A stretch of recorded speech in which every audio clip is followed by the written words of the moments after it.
Boa noite. Bom, em primeiro lugar, eu quero agradecer muito o convite, a presença. Já tive aqui há muito tempo atrás, sentado aqui assistindo palestra, e hoje é uma grande felicidade ser convidado para falar, né? E para a gente que é professor, a gente sabe que falar, o professor gosta muito de falar, né? Então a gente está fazendo a coisa certa, né? Então agora, como a Raquel deve ter avisado vocês, nas próximas 3 horas a gente vai estudar um texto aqui. Aí já ficaram assustados. É rapidinho, gente, é só 1h30. Mentira, é 40 minutos. Ela falou que é 40, mas com certeza vai passar, tá bom, gente? Fica preparadinho, ninguém vai assistir novela hoje, né? É o seguinte, nós que frequentamos bastante a casa espírita, que temos conhecimento da doutrina e vamos muito a palestras, né? Assistimos, vemos, temos comunicações diversas, parece que a gente está sempre ouvindo as mesmas coisas. A gente tem sempre a impressão que todos os palestrantes só muda a carinha, muda o rosto, muda o nome, mas no final das contas eles estão sempre falando as mesmas coisas pra gente. Tem que fazer o bem, é a caridade, e é isso e aquilo, mas parece que é sempre a mesma coisa.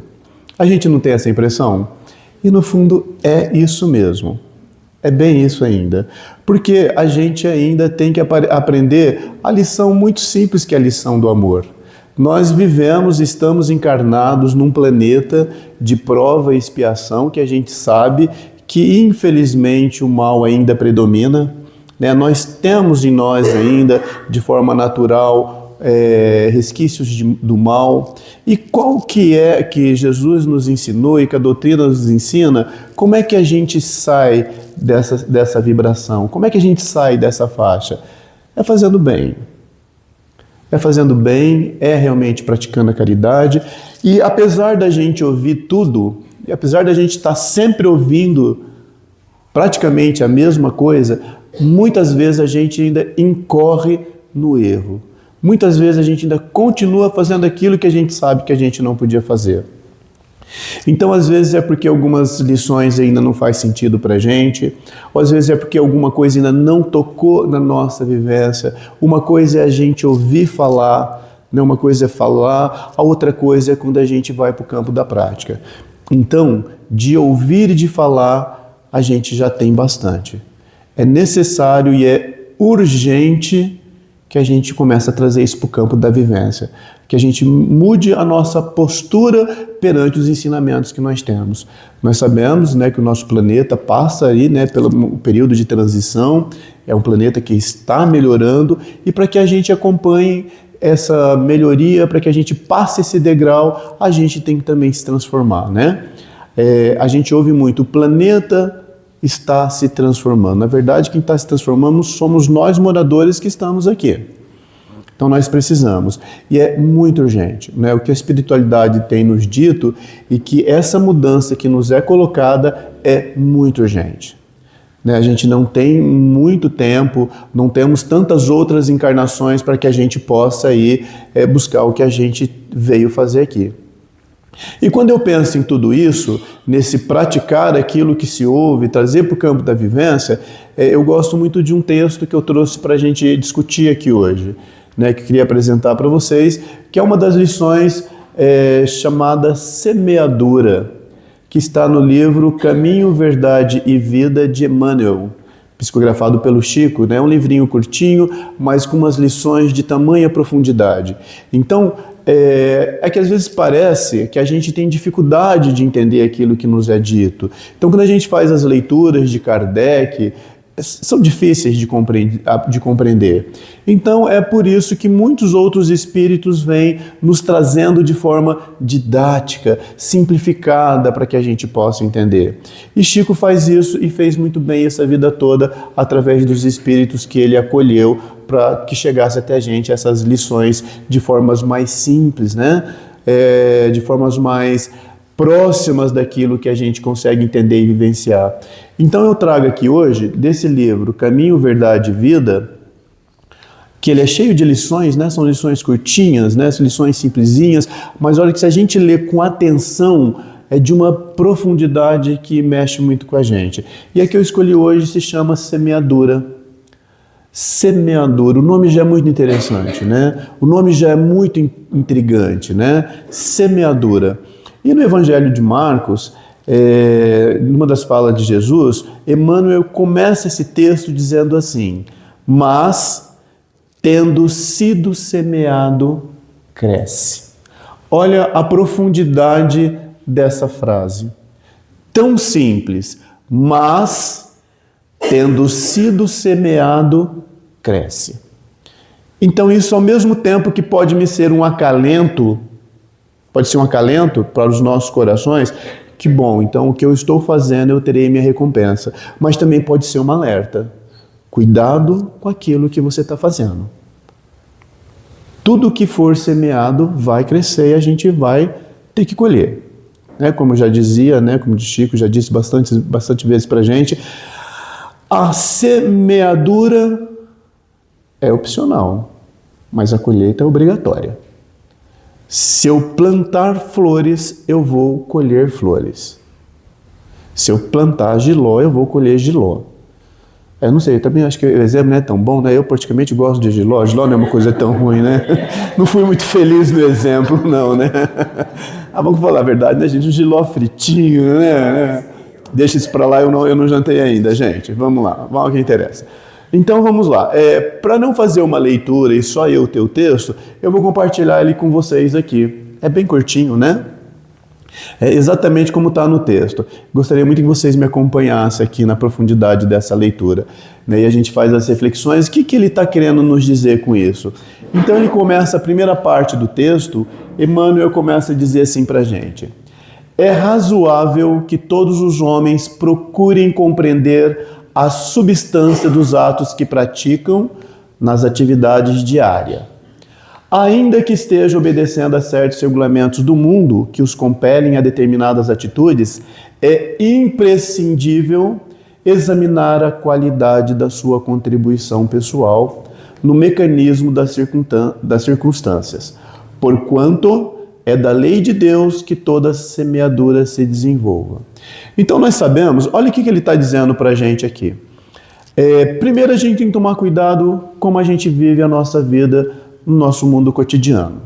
Nós estamos aqui e todos nós cumprimos uma função na nossa sociedade. Todos nós temos aí aquelas tarefas que fazem parte de estarmos aqui encarnado. Então, temos papéis, somos pais, somos filhos, somos avós, trabalhamos, temos as nossas relações, precisamos trabalhar, precisamos do dinheiro para a gente sobreviver, temos responsabilidade com o outro. Então, a vida nos traz um mecanismo para que a gente desenvolva várias atividades aqui, mas isso não é o principal. Tudo isso é um instrumento para que de fato a gente venha fazer aqui. Então, é muito importante que a gente preste muita atenção como a gente está recebendo essas regras do mundo, cumprindo essas tarefas materiais e cotidianas da Terra, se a gente não está esquecendo do que de fato a gente veio fazer aqui. Qual é a contribuição que nós temos? Então, todas as tarefas, todos os problemas, todas as dificuldades e felicidades que nós temos aqui são as lições daquilo que nós temos que desenvolver enquanto espíritos. Porque nós somos espíritos. O que há de eterno em nós é o espírito que nós somos. Essa matéria que nós estamos aqui, a gente sabe que isso não é nosso, que isso passa, que isso fica. Então, aquilo que nós construímos no campo da moralidade, no campo da bondade, no campo da espiritualidade, isso é o que a gente está levando. E muitas vezes a gente cai no erro de esquecer isso. Muitas vezes o orgulho faz com que a gente esqueça o que de fato interessa na vida e a gente usa a nossa posição, o nosso papel, a nossa tarefa para justificar uma falha que nós temos. Esquecendo que não estamos aqui. Ser bem-sucedido materialmente não é tão valioso como ser bem-sucedido espiritualmente e moralmente. Essa é a nossa construção.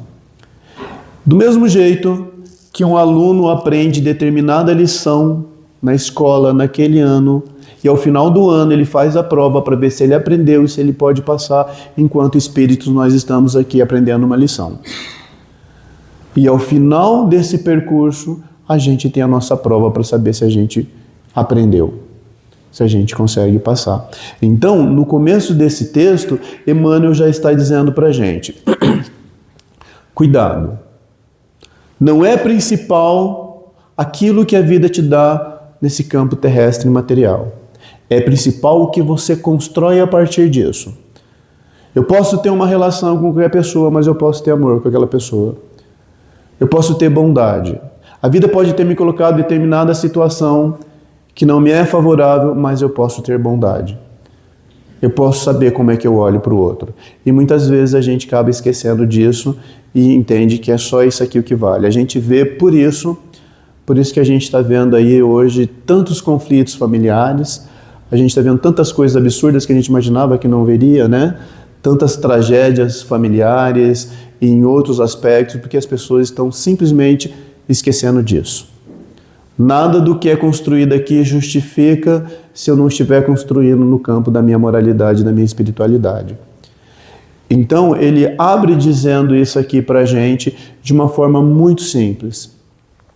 E ele vai continuar o texto que, dentro desse texto da semeadura, a gente começa a perceber. Então, vamos analisar. Nós temos aqui 4 aspectos dentro da semeadura. A nossa vida é uma semeadura, né? Então a gente começa a entender, a semeadura é a nossa vida. O dia todo, né? O dia todo nós estamos jogando sementes de algo que daqui a pouco a gente retorna para recolher, né? A Joana de Ângeles, ela tem uma frase que é muito bonita, que ela diz assim, seja luz pelo caminho que passas. Ilumine o caminho para o outro. E na verdade a gente está iluminando para a gente mesmo. Então é ser luz.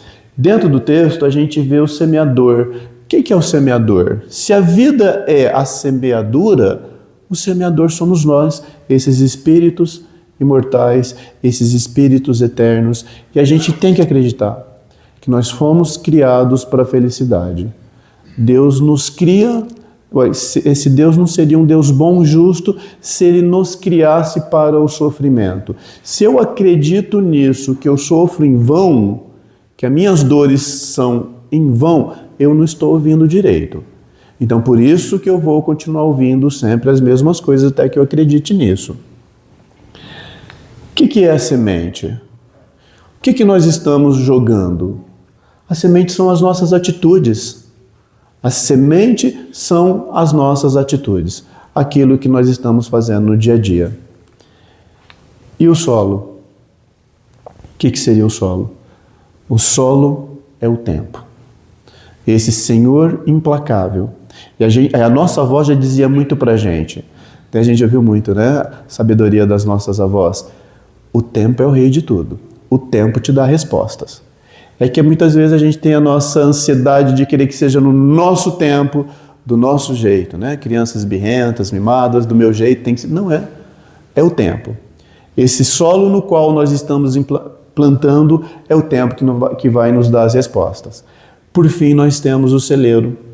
O que é um celeiro? Gente, celeiro não é onde a gente guarda tudo aquilo que a gente colhe. Não tudo que a gente colhe não vai para o celeiro. O que é o celeiro? A nossa consciência.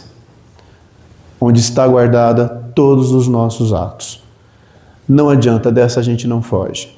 A gente pode fazer, a gente pode, né, ter uma aqui, posso mudar, posso ir para onde eu for. A minha consciência está junto. É dentro da nossa consciência que está plantado o império de Jesus, onde está o amor. Aqui dentro, não foi em nenhum outro lugar. Então, a nossa consciência, esse celeiro da vida, é o que a gente está alimentando. É ele que a gente vai ter que encontrar. Na sequência, ele continua o texto dizendo assim: o bem semeia a vida, o mal semeia a morte. O primeiro é o movimento evolutivo na escala ascensional para a divindade. O segundo é a estagnação. Muitos espíritos, de corpo em corpo, permanecem na Terra com as mesmas recapitulações durante milênios. A semeadura prejudicial condicionou-os à chamada morte no pecado. Olha que interessante que ele traz para a gente. Nós já temos aqui, dentro desse texto, Emmanuel nos falando de uma forma simples sobre as leis divinas, e a primeira dela, a lei do progresso. Então, nós estamos aqui nessa escala ascensional. O nosso caminho é a evolução. Só que para evoluir, a gente tem que desamarrar de muitas coisas. A gente tem que se vencer em muitas coisas. E quando ele diz para a gente, olha que interessante isso, o bem semeia a vida. E quando a gente fala tudo, a vida é o nosso bem mais precioso, né? E o mal semeia a morte. Morte em que sentido? A morte de estar estagnado, né? Às vezes eu estou morto em vida.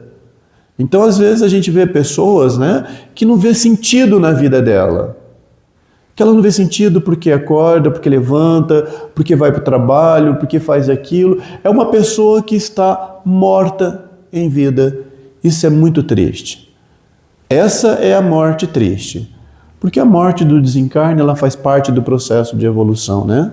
A gente sabe disso daí. Então, nesse texto, ele já está dizendo isso para a gente. Esteja vivo em vida. Veja sentido na sua vida. Porque a lei que nós temos de Deus é a lei do progresso. Todos nós estamos aqui para progredir em todos os aspectos da nossa vida, né? Só que nós sabemos que nesse planeta, onde o mal predomina, o que nós temos que desenvolver em nós é o bem. Não é o bem que se fala, é o bem que se vive. Pode ser que em mundos mais evoluídos, a lição desses espíritos sejam outras. Hoje, para nós, aqui nesse planeta, desenvolver o bem em nós é a nossa missão. É a nossa lição. Aprender só isso fez sentido passar pela vida. Né? Em outras situações, depois de espíritos mais evoluídos, em outros mundos que nós venhamos a habitar, possa ser que a nossa missão vai ser outra. Não é mais só fazer o bem, porque disso a gente já passou já. Mas é um bem que tem que ser um bem natural. Um bem não é um bem que a gente se esforça para fazer. É um bem quando você percebeu, você já fez, está feito. Né? Enquanto eu estiver me esforçando, quando eu me coloco num conflito, é um caminho ainda. Entre fazer ou não fazer, ter uma atitude boa, eu estou me esforçando, isso é importante. A própria Joana de Ângeles, ela vai nos dizer que é muito natural nós termos maus pensamentos. É muito natural nós termos atitudes que não condizem com aquilo que a gente busca. Só que ela vai dizer também, é natural ter isso, mas é importante trabalhar isso dentro de si. E ela vai chamar de contenção. Eu tenho que conter. Eu não posso deixar esse meu pensamento ser maior do que aquilo que ele pode ser.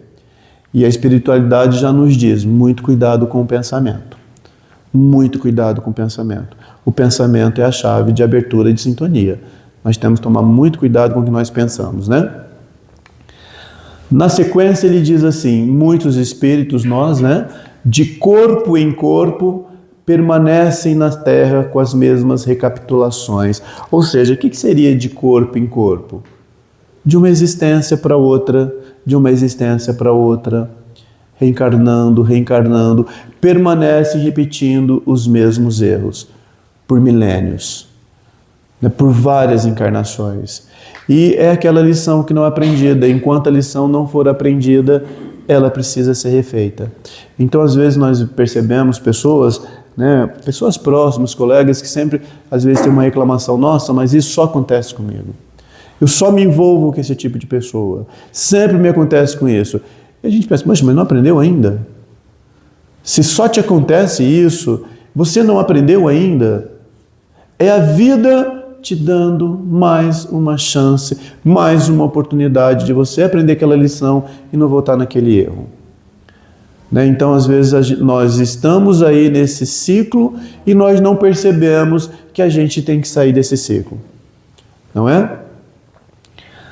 Na sequência aqui, ele traz para a gente aqui a lei também da reencarnação. outra lei divina, né? A lei da reencarnação, que é o que, né, que vem, uma das premissas bem fortes da doutrina espírita e que muda muito a nossa visão.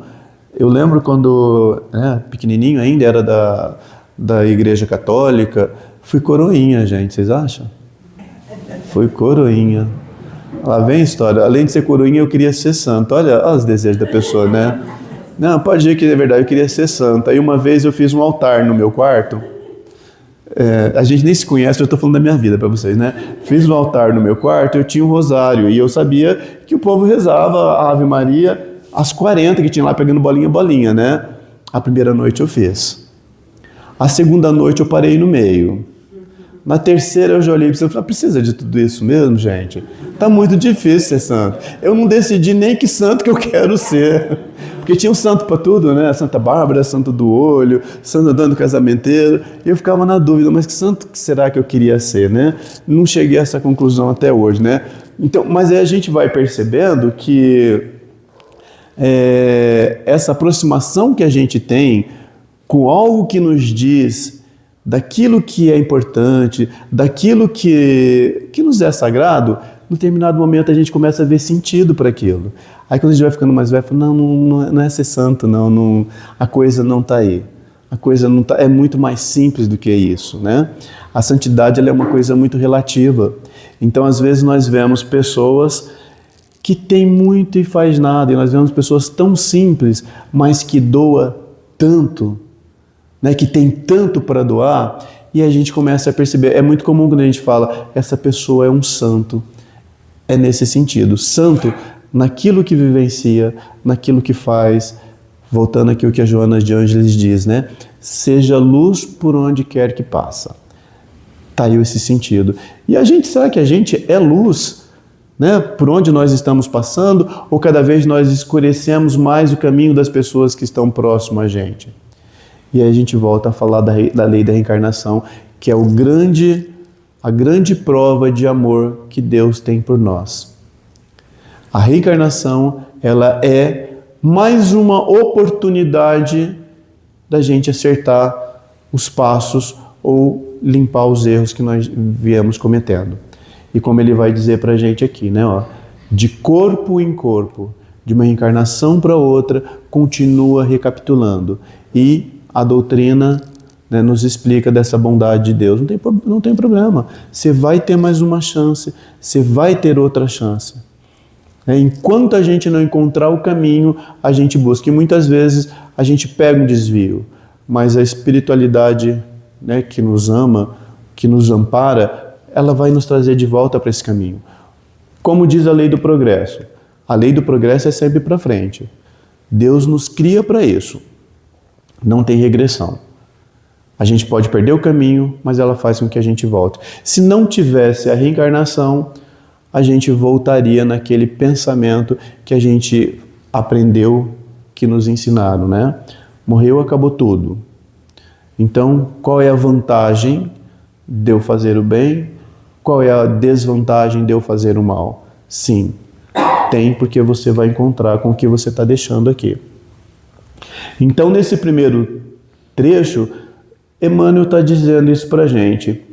Mais à frente, ele vai nos dizer assim: atravessam os dias resgatando débitos escabrosos e caindo de novo pela renovação da sementeira indesejável. A existência desses débitos escabrosos, constitui largo círculo vicioso, porque o mal os enraiza ao solo ardente e árido das paixões ingratas. Olha que forte que é isso, quando ele vai dizer para a gente que esses espíritos atravessam dias resgatando débitos escabrosos. Então, ou seja, sempre voltando para resgatar aquilo que foi feito. Sempre voltando, encontrando de novo aquilo que deixou. Aquele bem que não foi feito.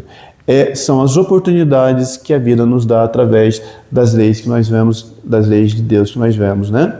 E aqui nós vamos ter, o Emmanuel vai nos trazer para a gente, da importância né, da gente quebrar esse círculo vicioso, sair dessa roda. E aí a doutrina nos traz uma coisa importante. Como é que eu vou quebrar esse círculo vicioso? Aí entra mais um pilar importante da doutrina, que é quando a gente fala da reforma íntima. Aí a gente entra num espaço difícil. E nesse momento eu falo muito da Joana de Ângeles, gosto muito de falar dela, e nesse momento eu vou trazer um pouco do estudo dela, porque às vezes falar da reforma íntima parece que é uma coisa muito grande, muito medonha, muito difícil de ser feita, né? E quando a Joângela diz pra gente, ela vai dizer assim, olha, a reforma íntima acontece em 3 níveis. Vamos ver quais são esses 3 níveis. É que para a coisa começar a ficar simples. O primeiro nível está no nível do nosso pensamento. A gente falando do pensamento, sim. Ela diz, o pensamento não é essa coisa boba, despretensiosa, ingênua que a gente tem. Sempre que eu estou pensando, eu estou emitindo vibrações mentais. Ela diz pra gente, o nosso pensamento, ele tem cor. O nosso pensamento é uma placa visual. Às vezes, quem que pode ver o nosso pensamento? Quem pode ver com os olhos? Quem pode visualizar? Quem pode fazer um desenho perfeito? São os espíritos que estão à nossa volta. Os nossos amigos desencarnados, porque eles vibram nessa sintonia. Agora, os nossos amigos encarnados também veem. Não veem com os olhos físicos, mas veem com os olhos da alma. Porque muitas vezes nós temos impressão com alguma pessoa. Porque que algumas vezes nós olhamos, gostamos ou não gostamos, temos algumas expressões. Estamos lendo o pensamento dessas pessoas como elas leem a nossa. E muitas vezes, até sem querer, estamos emitindo esses pensamentos. Então, o primeiro nível da reforma íntima é cuidar do nosso pensamento, onde nasce tudo. E Emmanuel vai dizer para a gente assim, o pensamento, ele é uma rachadura. É pelo pensamento que os espíritos criam sintonia com a gente. Essa rachadura que está posta na nossa alma. Então, o primeiro que a gente tem que dominar é o nosso pensamento. Cuidado com o que a gente está pensando. A Joana ela vai dizer ainda, muito interessante, que o nosso pensamento ele vai criando padrões. E quando a gente se dá conta, a gente acha que aquilo que a gente está pensando, de repente é verdade. Muitas pessoas às vezes criam uma história não verdade e ela passa a acreditar naquela história que ela criou. Então o pensamento é o berço, é a primeira coisa que a gente tem que tomar cuidado e que a gente tem que dominar. Calma, esse pensamento é a porta. Depois do pensamento, qual é o segundo nível? As palavras. Muito cuidado com o que a gente diz. Muito cuidado com o que a gente fala. Porque por mais que às vezes eu magoe alguém, eu deixe alguém ofendido com o que eu falo, eu posso voltar depois e dizer desculpa. Posso me perdoar, pedir desculpa e pode ser sincero. Pode ser sincero o meu pedido, mas já foi dito. Já foi dito, já foi ouvido. Então, a palavra é o segundo nível, muito cuidado. Às vezes a gente tem que sim aprender, como diz a Joana, conter. Contenha. Não diga. E depois, quantas vezes a gente não disse e depois que passou o momento a gente fala, nossa, ainda bem que eu não disse. Ainda bem que eu não falei aquilo. Porque naquele momento que eu estou centrado, naquele momento que eu estou mais aberto, eu já percebi que eu não devia ter falado aquilo. E como já diz o outro, né, gente? Nenhuma boca fala daquilo que está cheio o coração. Se eu falo é o que eu tenho no meu coração. Então eu tenho que tomar bastante cuidado com isso. Qual é o terceiro nível? Pensamento, palavra, ação. Tomar muito cuidado com a ação. As nossas ações. Ah, tá, obrigado. Obrigadinho. Acho que eu vou precisar mesmo. Tomar muito cuidado com as nossas ações. Porque a ação é o exterior, é o externo, é a execução do que eu penso. É a execução do que eu penso. Então, as nossas ações, e às vezes a gente pode responder muito. Tem ações que nós estamos resgatando hoje de muitas encarnações passadas, que geram como consequência para a gente. Às vezes uma ação mal feita, mal pensada, que nós fizemos no ímpeto, hoje vai nos carregar uma dívida para muitas encarnações. E fora o estrago que às vezes a gente vai fazer. E tomar muito cuidado, porque isso vai nos seguir muito, gente. Isso vai nos seguir muito. Às vezes hoje, né, vamos falar lá atrás, né, fiz algo para alguém, né, que não foi muito bom, né, qualquer coisa, uma ação que eu tive, passou o tempo, melhorei a minha vida, né, me entendi como espírito, me tornei uma pessoa melhor, estou nessa minha caminhada, que bom. E aquela pessoa lá atrás? Como que ela está? A minha mudança, a minha melhoria não apaga o que eu fiz. Aquilo está na minha conta e eu vou resgatar. Então, quando a gente entende esses 3 níveis da reforma íntima, como posto pela Joana, pensamento, palavra e ação, a gente já está começando a fazer a reforma. Então, às vezes a gente diz que a reforma íntima acordei no outro dia, virei santo, estou reformado. Nossa, sou uma outra pessoa. Nossa, entendi tudo. Olha, eu fui lá no centro, já entendi a lição. Né? Estudei lá no Livro dos Espíritos o que é Deus. Né? O que é Deus, gente? De acordo com o Livro dos Espíritos. Inteligência Suprema, causa primária, inteligência suprema. Aprendi isso no centro, sou uma outra pessoa, sou espírito de luz. Acreditei em tudo. Basta uma tragédia na minha vida. Basta uma tragédia na minha vida, uma perda de um ente querido, uma dificuldade que eu passo, que eu já vou fazer o quê? Por que comigo? Deus me odeia. A vida só me... cadê minha aprendizado, hein? Cadê minha aprendizagem? Cadê esse espírito de luz que eu me tornei? Cadê a reforma íntima que eu estou fazendo? Não é de um dia para o outro. Reforma íntima é na amargura. Reforma íntima é engolindo a palavra. Reforma íntima dói porque você vai brigar com o seu pensamento e você vai falar, eu não posso pensar isso. E eu vou descobrir que o meu pensamento é ruim. Eu vou descobrir que eu tenho sim o mal em mim. Isso é reforma íntima. Reforma íntima não é romântico. Reforma íntima não é bonito, não é novela e nem é filme da sessão da tarde.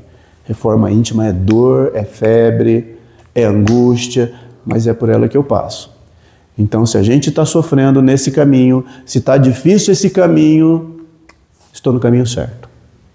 É por ele que eu tenho que andar. É isso que ele está nos dizendo aqui nesse primeiro momento. E aqui ele vai dizer uma coisa engraçada ainda. Engraçada não, tem nada de engraçado aqui, né? A existência desses débitos, constitui círculo vicioso porque o mal os enraiza ao solo ardente e árido das paixões ingratas. Que são as paixões ingratas? As paixões ingratas são aquelas sensações efêmeras e mentirosas que a gente tem. A gente faz alguma coisa que a gente sabe que não pode fazer, mas naquele momento é uma sensação de bem. No outro dia a gente está mal. No outro dia a gente está doente. No outro dia a gente tem aquela angústia que a gente não sabe de onde veio. Veio disso que eu fiz. Eu não estou falando só da pessoa que tem um vício, né? Um vício é uma paixão ingrata. Então a pessoa está...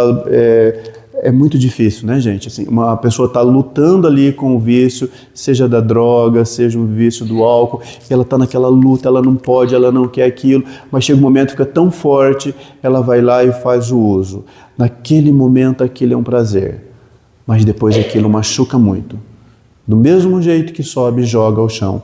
Essas são as paixões ingratas. São essas que a reforma íntima feita dia a dia nos ajuda a limpar e tirar da nossa vida. Então aqui, nesse trecho, Emmanuel está nos falando da reforma íntima, do pensamento, da palavra e das ações. Ele vai dizer um pouquinho mais à frente, somente o bem pode conferir o galardão da liberdade suprema, representando a chave única, suscetível de abrir as portas sagradas do infinito à alma ansiosa. Olha que bonito, né? Ele é poeta mesmo, né? abrir as portas sagradas do infinito à alma ansiosa. Então, nós somos almas ansiosas. Não tem nada errado nisso. O intervalo que nós estamos, a escala evolutiva que nós encontramos, é quem hoje não tem ansiedade, gente. Quem hoje não tem um surto de depressão aí de vez em quando, um surto de angústia, um surto de estar ansioso com alguma coisa, tá certo, estamos nesse ponto. Mas estamos nesse ponto porque é essa a lição que nós temos que aprender. De onde que vem a minha ansiedade? A minha ansiedade vem de onde? Será que é da minha falta de fé? Ou a minha ansiedade vem da minha consciência me cobrando do que eu estou fazendo? Se a minha consciência está me cobrando, eu tenho que me acertar com ela. Se é a minha consciência, é nela que está todas as respostas. Agora é na minha fé. É a minha fé que não está uma fé concreta, mas que fé é essa? Né? Essa fé é aquela fé, como a Joana vai dizer para a gente também, aquele emocionalismo religioso.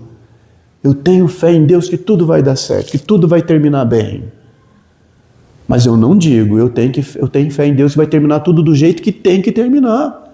E às vezes não é terminar bem. A minha fé, ela tem que estar acima disso. É uma fé de resiliência. A gente diz muito, Deus sabe o que é melhor, mas basta me tirar aquilo que eu não queria que eu já vou contrariar, mas que Deus é esse. Então a fé que cuida dessa alma ansiosa é aquela fé que pensa, mesmo que não termine bem, mas está fazendo sentido como está sendo.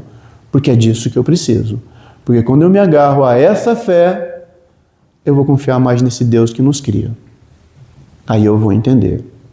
Então, aqui quando ele diz para a gente que é somente o bem, aí vamos entender o bem de uma forma muito grande, né? O bem, coisa simples, né? E não fazer um julgamento para alguém é o bem. Então, de repente, eu vejo uma pessoa numa determinada situação, a primeira coisa que a gente vai fazer é julgar, por que fez aquilo? Ah, está passando por aquilo por quê? Merece, olha ali. Olha o que a gente diz. Ah, está passando bem feito, olha o que fez, merece. Quem somos nós para ter esse comportamento de julgar o outro? Por que a gente sofre? A dor é uma escola da vida, porque a dor, ela traz sensibilidade para a nossa alma. Porque se um dia eu estiver naquele lugar, se eu passei por aquele lugar, se eu passei por aquela dor, se eu sentir tudo aquilo, quando eu ver um irmão naquele lugar, eu não vou julgar, porque eu sei como é que está ali. Então, a dor é o que traz sensibilidade para a nossa alma. A dor é o que me traz o bem. O que me torna muitas vezes uma pessoa do bem é a dor que eu passo. E não o prazer que eu vivo. Então, é disso que ele está dizendo para a gente. É só o bem que traz essa nossa liberdade. A gente não fala tanto da salvação? Salvação do que, gente? Né? Salvação do que? Salvação de nós mesmos, né? Nós estamos buscando nos salvar daquilo que nós fomos. A cada dia nós buscamos nos salvar desse ser que nós somos, que precisamos de melhoria. Porque quando isso acontece, quando eu estou de bem com aquilo que eu estou me tornando, eu estou transformando essa minha alma menos ansiosa do que ela é. Porque eu passo a aceitar o que está me acontecendo com resiliência consciente. Resiliência consciente. E aqui ele está falando para a gente da lei de causa e efeito. A semeadura, ela representa uma das grandes leis de Deus, a lei de causa e efeito. E olha que lindo que é isso. Quando a gente fala lei de causa e efeito, é muito bom isso. Eu vou ter aquilo que eu merecer. Vou fazer o bem, é o bem que vai me trazer essa liberdade. Não vou cometer alguns deslizes, vai ser problema meu. A vida vai me dar a oportunidade de resgatar e pagar isso daí. Aí ele vai dizer aqui, já para finalizar, Haja, pois, suficiente cuidado em nós, cada dia. Olha que bonito isso, né? Haja, pois, suficiente cuidado em nós, cada dia. Porquanto o bem ou o mal, tendo sido semeados, crescerão junto de nós, de conformidade com as leis que regem a vida. Então, nisso daqui, gente, a gente já vai começar a entender que como é bom nós sabermos que nós temos sempre a oportunidade de começar. Que o outro dia eu posso fazer diferente do que eu fiz o dia anterior. Quantas vezes a gente para e faz uma reflexão, nossa, hoje com aquela pessoa lá eu falei uma coisa que não foi muito legal, né? Não podia ter falado aquilo, né? Quando que a gente volta no outro dia, na primeira oportunidade, vai lá e se desculpa? É uma coisa simples. De chegar, olha, ontem eu falei isso com você, me desculpa, eu não queria te dizer aquilo. Né? Não, é uma atitude nossa. Como o outro vai receber, como o outro vai te atender aquilo, isso já é um problema dele. Ele vai lidar com isso, mas eu tenho que fazer a minha parte. A minha parte, e é com essas pequenas coisas, é pedindo uma desculpa por uma fala hoje, é se reconciliando de um ato que eu acho que é simples, que eu vou me fortalecendo e que um dia eu vou conseguir me redimir de coisas maiores ainda. Então, o que nos torna cada vez mais preparado para as grandes provas são as pequenas que vão entrar no caminho. Aí a gente tem que acreditar que Deus coloca em nossas costas o peso daquilo que a gente pode carregar. Então, se hoje eu tenho essa dor, se hoje eu tenho esse problema, pode ter certeza, é o que você pode. Deus não poria mais do que isso para você. Deus não quer nos ver falindo na encarnação, perdendo a encarnação. Então a gente tem que acreditar que aquilo que está ao nosso lado, a dificuldade que hoje nós passamos, aquilo está combinado. Está combinado e está auxiliado, porque é o que a gente pode. Então, de novo, eu vou falar o que eu comecei na nossa fala aqui hoje. Muitas vezes a gente parece que está sempre ouvindo a mesma coisa. Eu tenho certeza que tudo isso que eu falei para vocês não tem nada de novidade. A gente está sempre ouvindo. E a gente vai continuar ouvindo enquanto a gente não estiver vivenciando. Enquanto aquilo não for mudança na prática da nossa vida. A gente vai continuar ouvindo. Como aquela criança que repete do ano porque ainda não aprendeu a lição e vai ter que fazer várias vezes essa lição. Para a gente finalizar aqui, gente, vocês não acreditaram quando eu falei que era 3 horas não, né? Rapidinho, né? Para terminar aqui, queria pegar uma mensagem que ele deixa para a gente, que é assim, ó. No final do texto do Emmanuel, ele vai dizer: a vida não é castigo e nem recompensa arbitrária. Nada do que está te acontecendo é castigo. Colheita da semeadura que você fez.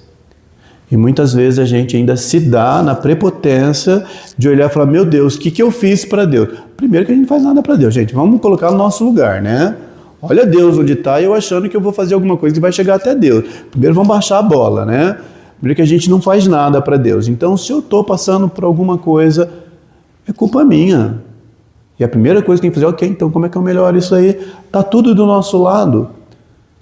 A vida, a espiritualidade está construindo tudo ao nosso lado para que a gente passe por isso. A gente nunca está desamparado. E nem recompensa arbitrária. Então não tem nada que vem de graça, não tem nada que veio, que caiu. Se veio é porque você merece. Você mereceu aquela recompensa. Você está indo pelo caminho o caminho do bem que vai te trazer o bem. Ele vai dizer que a vida é um campo de semeadura. Cada dia é oportunidade. Cada atitude é uma semente. E Deus, em sua justiça e amor, permite que colhemos exatamente aquilo que escolhemos plantar. Então Deus não interfere. A vida está nos dando as informações que a gente precisa, mas no fundo somos nós que estamos fazendo as escolhas daquilo que nós estamos fazendo.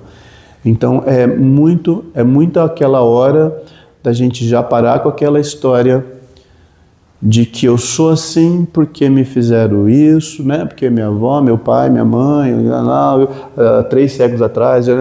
Não, Parou com isso. A tua vida está assim porque você está deixando a vida estar assim. O Espírito é primeiro responsável pelo aquilo que ele vive. Se a gente não começa a entender isso, a gente não vai sair desse lugar. Então, a primeira coisa é a gente entender isso.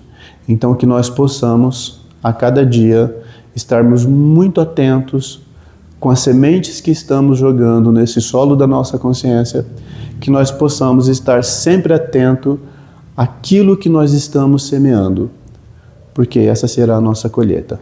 Esperamos que a nossa colheita seja uma colheita do bem, uma colheita de amor, e que nós sejamos luzes nos caminhos onde passamos para aqueles que vêm junto com nós. Que Deus nos abençoe e que Jesus seja sempre o nosso guia. Muito obrigado.